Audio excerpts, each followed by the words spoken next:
ressuscitando, a imagem que João tem na sua mente dioturnamente o perturba.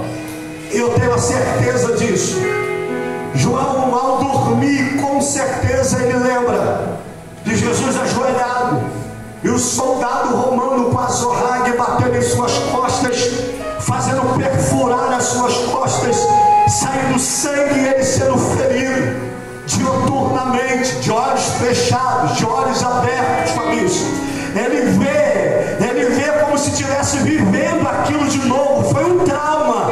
Ele vê com certeza a coroa de espinho na cabeça de Jesus e o soldado batendo com a cana, os sangues espirrando, molhando o seu rosto. Claro que ele vê o soldado dioturnamente andando nas ruas, sendo perturbado por aquela visão.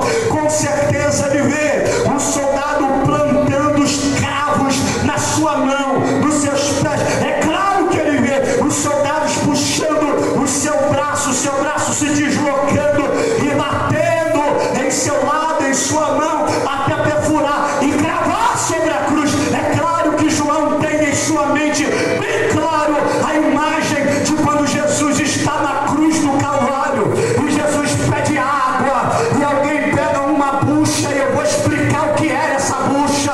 Alguém pega uma bucha com vinagre e passa na boca de Jesus. Nós sabemos que nos cantos da cidade ficavam as buchas mergulhadas no vinagre e servia para os moradores de rua limpar as suas necessidades. Não era só uma bucha misturada no vinagre. Essas buchas serviam